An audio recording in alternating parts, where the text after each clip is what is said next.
Kasih karunia dari Allah Bapa, kasih sayang dari Tuhan kita Yesus Kristus, dan persekutuan daripada Roh Kudus, itulah kiranya memberkati kamu sekalian. Amin. Selamat pagi, selamat kita bertemu kembali pada hari ini. Saudara, sebelum kita melakukan berbagai aktivitas kita dalam satu hari ini, biarlah kita terlebih dahulu menerima firman Tuhan, dan kiranya kita dikuatkan oleh firman pada hari ini. Saya bacakan untuk saudara firman Tuhan dari kitab Ratapan pasal yang ketiga, ayatnya yang ke-58, demikianlah bunyinya. Ya Tuhan, Engkau telah memperjuangkan perkaraku, Engkau telah menyelamatkan hidupku. Demikianlah bunyi daripada firman Tuhan. Saudara, firman ini adalah sepenggal doa yang disampaikan oleh Nabi Yeremia. Bila kita tahu bahwa Nabi Yeremia adalah nabi yang dipilih oleh Tuhan. Dia adalah seorang nabi yang berat lidah, artinya dia tidak pandai berbicara. Tetapi Tuhan memaksanya untuk berbicara sebagai seorang nabi di tengah-tengah bangsa yang tegar tengkuk. Dia sering mengalami banyak persoalan ketika menyampaikan kebenaran firman Tuhan. Dia sering mendapat hal-hal yang tidak berkenan. Dia sering dinista, dia sering mengalami banyak tekanan. Padahal yang diucapkan adalah tentang kebaikan dan yang diucapkan yang berasal dari Tuhan, tetapi justru sebaliknya yang datang kepadanya. Karena itu Yeremia sering berkeluh kesah, dan keluh kesahnya itu dia tuliskan dalam kitab Ratapan ini. Dan yang kita ketahui dalam perikop yang kita baru baca, bahwasannya kita mendapat sebuah kabar baik. Yeremia tidak hanya tinggal meratap dalam pergumulan hidupnya, tetapi ayat yang baru kita baca hari ini, Yeremia mendapatkan sebuah jawaban dalam pergumulannya. Hari ini dia berkata dalam doanya, ya Tuhan, Engkau telah memperjuangkan perkaraku. Doa Yeremia ini menggambarkan bahwa Tuhan adalah sebagai advokat baginya, sebagai pembela, seseorang yang membantu untuk memperjuangkan kasus di hadapan seorang hakim. Tugas para pembela adalah memberi dukungan atau kekuatan dan nasihat, dan tugas pembela adalah membela hak klien.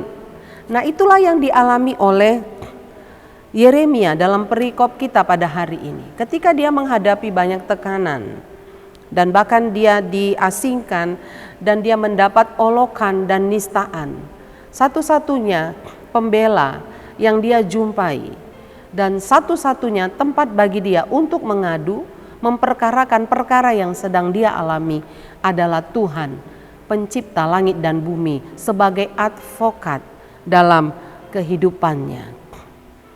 Saudara yang kekasih, Nabi Yeremia menghadapi penderitaan yang sangat berat, tetapi Yeremia memiliki iman yang kuat. Kekuatan imannya melampaui akal pikirannya. Yang dia tahu bahwasanya Allah itu adalah Allah pengasih dan penyayang. Yang dia tahu bahwa dia dapat dikuatkan oleh Allah di dalam setiap pergumulannya. Dan yang dia tahu bahwa Allah itu adalah Allah yang baik bagi orang-orang yang menaruh harapan kepadanya. Kalau pagi ini, hari ini, firman Tuhan berbicara untuk kita pada saat ini. Kiranya kita diteguhkan lewat firman ini. Nabi Yeremia telah memberikan contoh kepada kita tentang bagaimana menghadapi penderitaan yang berat, supaya iman kita tidak menjadi kalah oleh karena penderitaan. Dalam pengalaman Nabi Yeremia, kita belajar bahwa penderitaan yang kita alami dapat menjadi ujian yang Tuhan berikan kepadanya. Tujuannya adalah untuk melatih diri kita supaya kita berdoa dan supaya senantiasa kita berharap kepada Tuhan. Dan yang dihasilkan sebuah penderitaan bila diproses dengan baik dan benar adalah menghasilkan ketekunan. Orang yang tekun mencari Tuhan, orang yang tekun mencari wajah Tuhan dalam perkara-perkara hidupnya, maka dia akan dikuatkan dalam penderitaannya. Karena itu firman Tuhan hari ini mau berkata kepada kita, janganlah takut dalam menghadapi penderitaan. Jangan takut dalam menghadapi kesulitan. Karena di balik penderitaan dan kesulitan ada jawaban yang Tuhan sudah siapkan. Percayakah Anda untuk itu?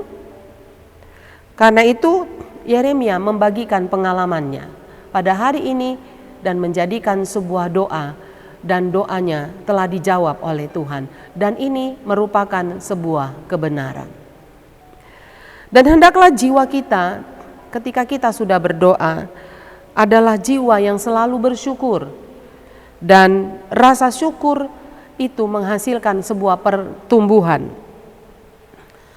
pertumbuhan yang membawa kita datang kepada Tuhan, dan akhirnya hidup kita menjadi kesaksian bagi semua orang yang ada di muka bumi ini.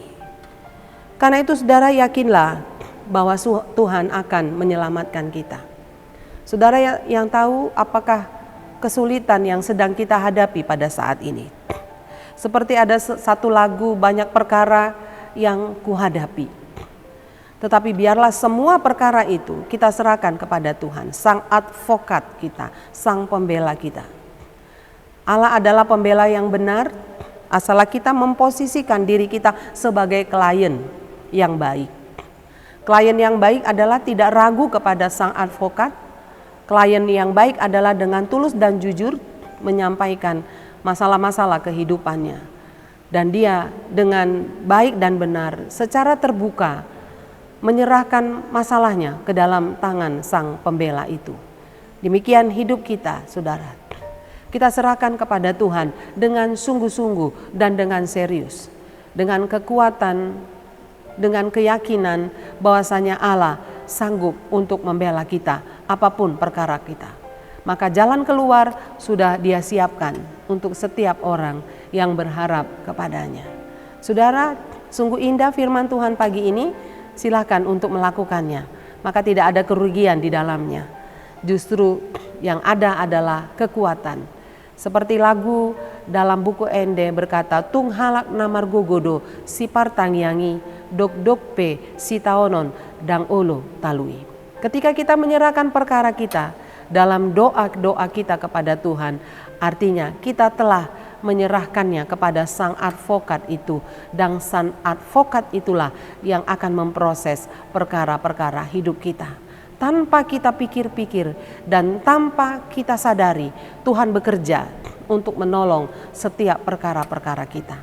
Selamat menikmati masalah, dan selamat juga kita akan menantikan jawaban atas masalah kita. Berdoalah dan yakinlah Tuhan penolong yang ajaib. Amin. Bapa di surga, terima kasih ketika pagi ini kami sudah bangun dengan tubuh yang sehat. Kami berterima kasih untuk sapaan firman Tuhan pada pagi ini membawa kami untuk berharap kepada Tuhan dan membawa kami kepada sebuah pemahaman akan Allah yang pembela dalam setiap perkara hidup kami. Banyak perkara kami ya Tuhan, tetapi kami percaya dan mempercayakan perkara kami kepadamu, tidak ragu akan kekuatan, tidak ragu akan kebaikan Tuhan dalam hidup kami, dalam perkara-perkara kami. Karena itu hamba-Mu di layar kaca ini mendoakan seluruh jemaat Tuhan dimanapun berada.